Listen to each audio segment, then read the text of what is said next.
The Book of Jonah. Jonah. Chapter 1. Now Yahweh's word came to Jonah, the son of Amittai, saying, Arise, go to Nineveh, the great city, and preach against it, for their wickedness has come up before me. But Jonah rose up to flee to Tarshish from the presence of Yahweh. He went down to Joppa and found a ship going to Tarshish. So he paid its fare and went down into it, to go with them to Tarshish from the presence of Yahweh. But Yahweh sent out a great wind on the sea, and there was a mighty storm on the sea, so that the ship was likely to break up. Then the mariners were afraid, and every man cried to his God. They threw the cargo that was in the ship into the sea to lighten the ship.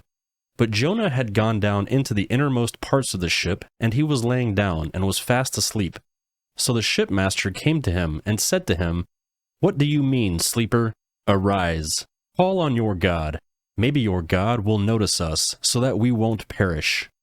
They all said to each other, Come, let's cast lots, that we may know who is responsible for this evil that is on us. So they cast lots, and the lot fell on Jonah. And then they asked him, Tell us, please, for whose cause this evil is on us? What is your occupation? Where do you come from? What is your country? Of what people are you? He said to them, I am a Hebrew, and I fear Yahweh, the God of heaven, who has made the sea and the dry land. Then the men were exceedingly afraid, and said to him, What have you done? For the men knew that he was fleeing from the presence of Yahweh, because he had told them.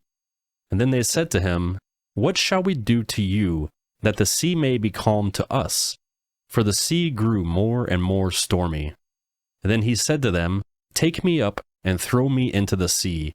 Then the sea will be calm for you, for I know that because of me this great storm is on you. Nevertheless, the men rowed hard to get them back to the land, but they could not, for the sea grew more and more stormy against them.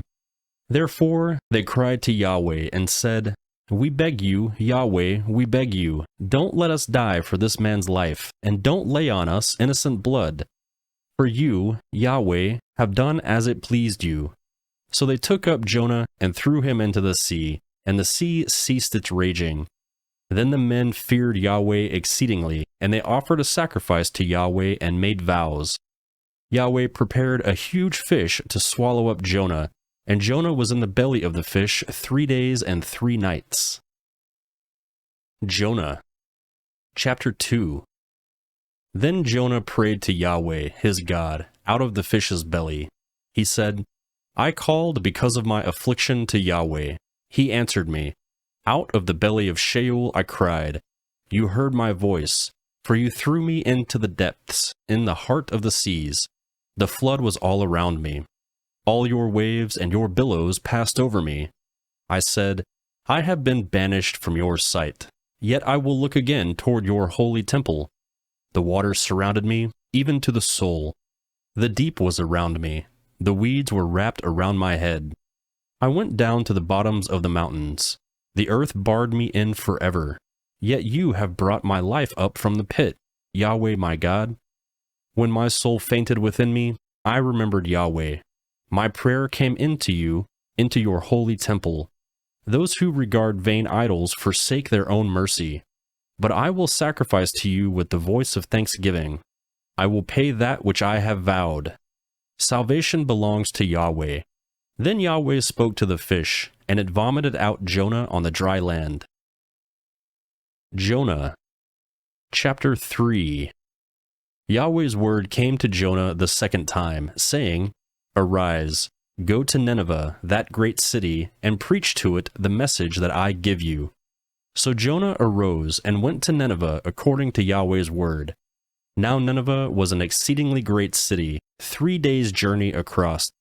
Jonah began to enter into the city a day's journey, and he cried out and said, In 40 days Nineveh will be overthrown. The people of Nineveh believed God, and they proclaimed a fast and put on a sackcloth, from their greatest even to their least. The news reached the king of Nineveh, and he arose from his throne, took off his royal robe, covered himself with sackcloth, and sat in ashes. He made a proclamation and published through Nineveh by the decree of the king and his nobles, saying, "Let neither man nor animal, herd nor flock taste anything. Let them not feed nor drink water, but let them be covered with sackcloth, both man and animal, and let them cry mightily to God. Yes, let them turn everyone from his evil way and from the violence that is in his hands. Who knows whether God will not turn and relent and turn away from his fierce anger so that we might not perish? God saw their works, that they turned from their evil way. God relented of the disaster which he said he would do to them, and he didn't do it." Jonah. Chapter 4. But it displeased Jonah exceedingly, and he was angry. He prayed to Yahweh and said, "Please, Yahweh, wasn't this what I said when I was still in my own country? Therefore I hurried to flee to Tarshish, for I knew that you are a gracious God and merciful, slow to anger and abundant in loving kindness, and you relent of doing harm. Therefore now, Yahweh, take, I beg you, my life from me, for it is better for me to die than to live." Yahweh said, "Is it right for you to be angry?" Then Jonah went out of the city and sat on the east side of the city, and there made himself a booth and sat under it in the shade, until he might see what would become of the city. Yahweh God prepared a vine and made it to come up over Jonah, that it might be a shade over his head to deliver him from his discomfort. So Jonah was exceedingly glad because of the vine. But God prepared a worm at dawn the next day, and it chewed on the vine so that it withered. When the sun arose, God prepared a sultry east wind, and the sun beat on Jonah's head, so that he was faint and requested for himself that he might die. "It is better for me to die than to live." God said to Jonah, "Is it right for you to be angry about the vine?" He said, "I am right to be angry, even to death." Yahweh said, "You have been concerned for the vine, for which you have not labored, neither made it grow, which came up in a night and perished in a night.